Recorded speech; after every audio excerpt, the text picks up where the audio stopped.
जय श्री राम, जय श्री बालाजी महाराज। कोई ऐसी विद्या भी होती है जिससे आकर्षण उत्पन्न होता है, हमारा व्यक्तित्व निखरता है, या कोई हमारे शरीर पे, हमारी वाणी में कुछ ऐसे अट्रैक्शन उत्पन्न होता है। तो ऐसी कौन सी विद्या है, कौन सी ऐसी पूजा है, कौन सा ऐसा पाठ है जिससे हम ये सब कुछ प्राप्त कर सकते हैं? देखिए, आकर्षण तो बहुत जरूरी है और ये होना भी चाहिए। और क्या पूजा पाठ करने से हमारे अंदर इस प्रकार की विद्या उत्पन्न होती है?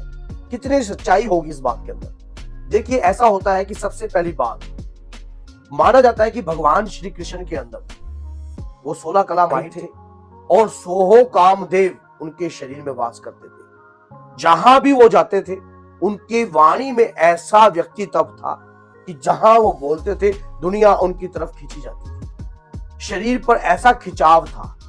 उसी प्रकार से हनुमान जी भी जब प्रभु श्री राम का नाम लेते हैं तो दुनिया सम्मोहित हो जाती है। जब बाबा, एक बार, ये बाबा के नाम का प्रताप ही है जो राम जी की भक्ति आप करते हो, पूजा करते हो, पाठ करते हो। इसी प्रकार से हम भी अपना व्यक्तित्व निखार सकते हैं पूजा पाठ से। लेकिन पूजा पाठ को किस ढंग से करना है, किस विधि से करना है, यह समझना बहुत जरूरी है। जैसे मान लीजिए हमारा कोई कार्य नहीं बनता, ऑफिस में हमें तरक्की प्राप्त चाहिए, राजनीति में हमने उदय होना है, या किसी भी क्षेत्र में हमें कामयाब होना है, व्यापार के अंदर भी, अगर व्यापार में भी अगर आप कामयाब होना चाहते हो तो आपकी वाणी के अंदर आकर्षणपन जरूर होना चाहिए। ये आकर्षणपन कहां से प्राप्त होता है, ऐसी कौन सी विद्या होती है, ये सारी डिटेल दूंगा आपको। अगर आपकी पर्सनैलिटी, आपका व्यक्तित्व, आपका ऑरा कितना मजबूत होगा, किस चीज से होगा, किस तरीके से होगा, यह समझने का विषय है।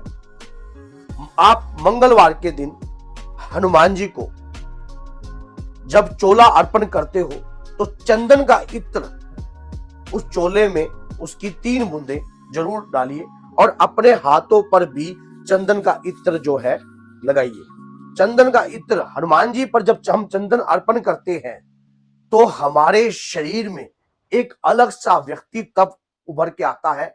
और चंदन में जिस प्रकार से आप चंदन की जब मीठी मीठी भिन्न भिन्न खुशबू को सूंघते हो तो आपका भी जिस प्रकार से खिंचाव कि बहुत अच्छी खुशबू है, बहुत बढ़िया है। तो चंदन के इत्र के अंदर जब हम चोला अर्पण करते हैं और उस दौरान जब बाबा पर हम ये लगाते हैं तो हमारा खिंचाव, हमारा आकर्षण उदय होता है। अब बात आ जाती है कि हमें पूजा के दौरान ऐसा कौन सा मंत्र का जाप करें जिससे हमारी वाणी का आकर्षण उत्पन्न हो। अगर वाणी में आकर्षण होगा तो लक्ष्मी का आगमन भी होगा, क्योंकि सरस्वती माई दिष्टता वीणा पुस्तक धारणी हंस बहानी मां संयुक्ता विद्या दान करो मां। क्योंकि सरस्वती की कृपा, अगर ये जिव्या जो हमारी होती है सरस्वती की होती है, तो इसी प्रकार से हम जब हनुमान जी की पूजा करते हैं तो उस दौरान हमें क्या करना चाहिए, हमें 21 बार हाथ में चंदन लगाकर, या चंदन इत्र या चंदन का तिलक भी अगर हम लगाते हैं उससे भी आकर्षण उत्पन्न होता है। और हम चंदन इत्र भी अगर हाथ में लगाकर और एम मंत्र का जाप करते हैं, सरस्वती मां का मंत्र है एम,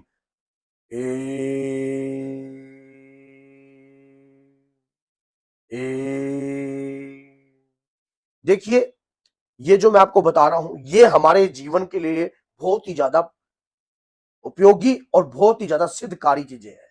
अगर हम इन्हें अपने जीवन में अपनाते हैं तो हमारी व्यक्तित्व निखर के आने लग जाता है। और पूजा पाठ से तो हमारा ओरा जो है उत्पन्न होता ही है। और अगर हम उसमें जिस प्रकार से हम अपने मस्तक पर, हम अपने आज्ञा चक्र पर तिलक लगाते हैं, इस तिलक से एक सम्मोहन शक्ति उत्पन्न होती है। आप जब तिलक लगाते हो चंदन का, आपको ठंडा ठंडा महसूस होता है आज्ञा चक्र के ऊपर। आप इसी प्रकार से दुनिया जो है इस प्रति भी खिंचाव में आती है। ये चीज दिखती नहीं है लेकिन सम्मान जरूर करती है। आप जब कभी भी किसी भी व्यक्ति के जैसे कि आप देखते हो कि बागेश्वर धाम बाबा को देखते हो आप, तो वहां पर उन्होंने देखा कि उन्होंने तिलक लगा रखा है, एक ब्लैक कलर का भी तिलक जो है अपने मस्तक पर वो लगाते हैं। तो ये चीज देखिए, ये किस लिए है, ये सिद्ध शक्ति होती है। जब आप इन चीजों को समझने लग जाओगे, आपका व्यक्तित्व भी निखर के आता है और खिंचाव करता है। आपका रूप रंग, आपका ओरा, आपकी वाणी, ये सब जो है आकर्षण के केंद्र है। लेकिन ये जब प्रभावशाली होते हैं जब आप पूजा पाठ में अपने जीवन में इन चीजों को लाते हो। अब जैसे कि आपने हनुमान जी को चंदन का इत्र लगाया, इसी प्रकार से अष्टमी में, नव दुर्गा में, आप जब नव दुर्गा के दिन चल रहे होते हैं, तब अगर आप माँ दुर्गा की पूजा कर रहे हो, उस दौरान आप माँ दुर्गा के श्री चरणों में जो है केवड़े, खीर के दौरान केवड़ा, जो भी आप खीर लगा रहे हो, खीर जैसे मखानों की लगाते हो, उसमें केवड़ा छिड़क सकते हो। और उस दौरान आप जो है मोगरा, मोगरा का जो है इत्र उनके चरणों में आप लगा सकते हो, और वही इत्र जो है आप अपने शरीर पर भी लगा सकते हो, जिससे आपके शरीर पे एक आकर्षण उत्पन्न होगा। अब मान लीजिए, कहते हैं कि सकारात्मक ऊर्जा और नकारात्मक ऊर्जा, अगर आपके शरीर के आप जब नजदीक रखते हो, आप किसी ऐसे व्यक्ति के जिसके शरीर से बदबू आ रही है या स्मेल आ रही है, तो आप जो है उससे एक बार को दूर हटने को होगे। अगर कहीं से आपको खुशबू का एहसास होता है, अच्छी चीज का एहसास होता है, तो आप उसके नजदीक लगने को होते हो। इसी प्रकार से जब हम देवी देवताओं को इस प्रकार इत्र लगाते हैं या इस प्रकार का इत्र अर्पण करते हैं, तो हमारी मनोकामना भी पूर्ण होती है। अगर आप बाबा को अर्जी लगाते हो, अर्जी के दौरान इत्र, चंदन का इत्र भी आप जो है, या केवड़े का इत्र भी, या आप गोपी चंद्र का तिलक भी किसी विशेष मंदिर में दान करते हो अपनी मनोकामना के लिए, तो आपके ऊपर अपरंपार कृपा आपके इष्ट, आपके आराध्य की होती है। क्यों ना हो ये कृपा, इसमें आपका अधिकार ही है। तो अगर आप अपना व्यक्तित्व काम करना चाहते हो, अपना आकर्षणपन पैदा करना चाहते हो बॉडी के ऊपर, तो आपको अब इसी प्रकार कपड़ों का भी प्रभाव पड़ता है। ये खुशबू वाली जो चीजें होती है ना, ये जो चीजें जो हमारे शरीर से, ये देवी देवता में जब हम रखते हैं, जब देवी देवता के प्रयोग पूजा पाठ में जब इन चीजों का प्रयोग करते हैं, तो इससे खुशबू से शक्तियां प्रसन्न होती हैं और उसी प्रकार से आपके ऊपर कृपा होती है। अब कपूर, अब जिस प्रकार से कपूर है, कपूर के अंदर एक अलग सी खुशबू आती है, एक अलग सी महक है, एक अलग सी सुगंध है। जो वो सुगंध जो है वो आपके शरीर पर रहने वाली शक्ति उस सुगंध का पान करती है। और अगर आपके और नेगेटिव एनर्जी जो होती है, जो नकारात्मक ऊर्जा जो होती है, उस प्रकार की खुशबू से कोसों दूर भागती है। आप भी अगर अपने घर के अंदर पूजा पाठ के दौरान कपूर का प्रयोग करते ही होगे, लौंग का प्रयोग करते ही होगे। आपने देखा कि लौंग को जब आप उसकी टोपी को आगे से तोड़ते हो और उसको जब सूंघते हो, तो एक तीखी सी महक आपके अंदर जाती है, लेकिन वो महक आपको अच्छी लगेगी। क्यों? क्योंकि आप पूजा पाठ कर रहे हो। लेकिन नेगेटिव एनर्जी को वो नहीं लगेगी अच्छी, क्योंकि उसके शरीर के अंदर जो गंदगी है, जो मलिनता है, वो चीज उसको अच्छी नहीं लगती है, जिससे वो दूर हटती है। इसी प्रकार से आप अपनी दुकान, अपने व्यवसाय के अंदर भी इस प्रकार का कार्य कर सकते हो।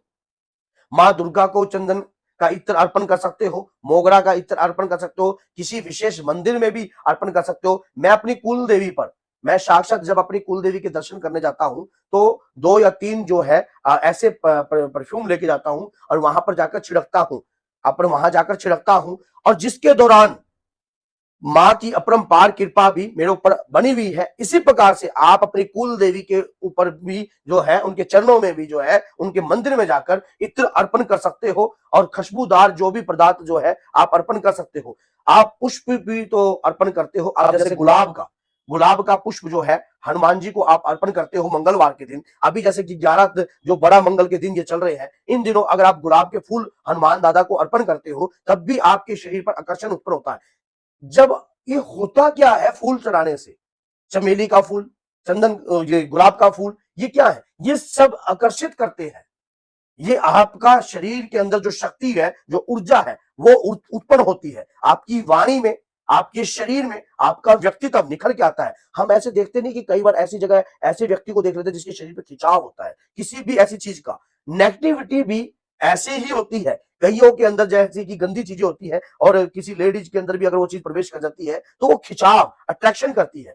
अब अगर आपके शरीर के अंदर सकारात्मक ऊर्जा के तहत अगर आप पॉजिटिव एनर्जी को अपने शरीर पर स्थान देते हो, या अपने आज्ञा चक्र पर शक्ति को स्थान देते हो, तो वहां पर भी तो आप तिलक के रूप में सुगंधित पुष्टिवर्धन, मतलब सुगंध उत्पन्न करते हो। और जब सुगंध उत्पन्न करते हो, तो शक्ति वहां आसन ग्रहण करती है। इसी प्रकार से जब देवी देवताओं का स्थान माना जाता है, ये आज्ञा चक्र जो है हमारे देवी देवताओं का स्थान माना जाता है, और इस स्थान को हमें पॉजिटिव रखने के लिए तिलक लगाना चाहिए। हम चंदन का तिलक लगाते हैं, गोपी चंदन का तिलक लगाते हैं। इन तिलकों के अंदर भी एक ऐसी ऊर्जा वास करती है। इसी प्रकार से आपको भी यही प्रयोग में लेना है। अपने घर में भी आप ऑफिस में जाते हो, हल्का सा तिलक लगाइए, सफेद चंदन का रगड़ का तिलक लगाइए। आप साउथ साइड चले जाओ, वो इस प्रकार का तिलक लगाते हैं जैसे कि सफेद कलर का तिलक लगाते हैं। वो एक जो उनकी बॉडी काली है लेकिन वो सफेद कलर का तिलक लगाते हैं, तो अलग सा ही निखार उनके चेहरे पर निकल के आता है, अलग सा ही। अब कोई व्यक्ति की वेशभूषा का बदलाव होता है, उससे उसकी व्यक्तित्व चमकता है, उससे उसका शरीर जो है आकर्षित होता है।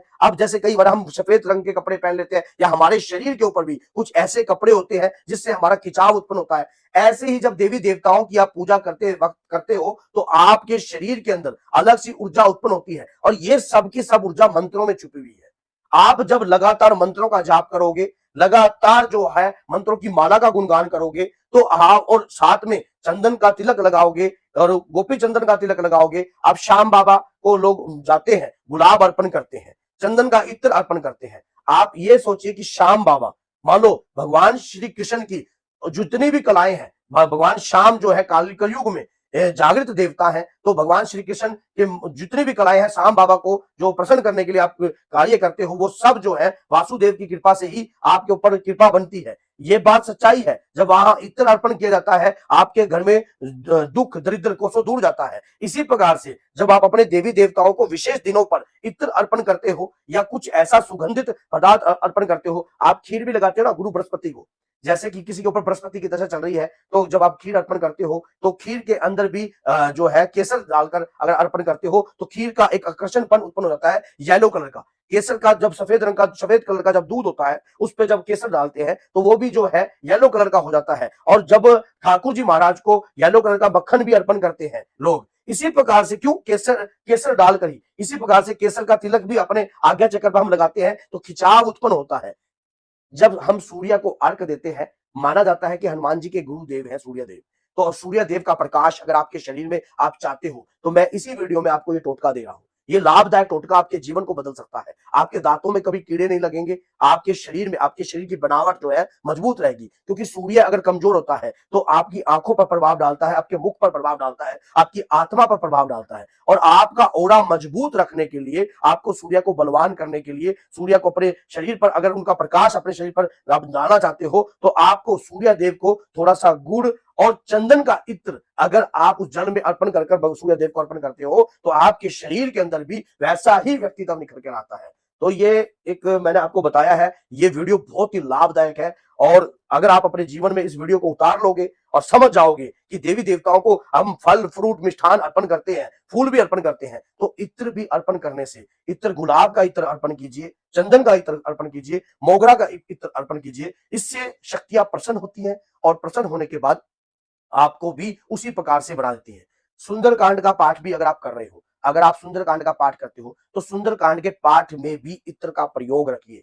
जब सुंदरकांड के पाठ में भी आप इत्र का प्रयोग रखते हो, तो आपके जीवन में एक अलग सा रूप निकल के आता है। इत्र से आपके शरीर के अंदर, आपका जब शरीर महकता है, तो शक्ति भी इत्र जलाने से, अर्पण करने से प्रसन्न होती है और आपके पास आती है। आपके शरीर में अगर दुर्गंध आती है, मलिनता रहती है शरीर के अंदर, तो नेगेटिव एनर्जी वास करते हैं। और जब शरीर के अंदर आप नहाते हो, और नहाकर जब भगवान की पूजा करते हो, और अपने हाथों में जब इत्र अर्पण कर लगाकर उनके चरणों में लगाते हो, तो जिस प्रकार से आपने चरणों में इत्र अर्पण किया, उसी प्रकार से उसको जब अपने कपड़ों पर आप लगा लेते हो, चरणों के लगाने के बाद आपके शरीर के अंदर तेज उत्पन्न होता है। तो इसी प्रकार से आप लगाइए और अपनी मनोकामना को पूर्ण कीजिए। ये इत्र वाला जो मैंने आपको कार्य बताया है, फूल वाला जो कार्य बताया, 100% इस कार्य से मनोकामना पूर्ण होती है। तो बोलिए जय सीताराम, जय श्री बालाजी।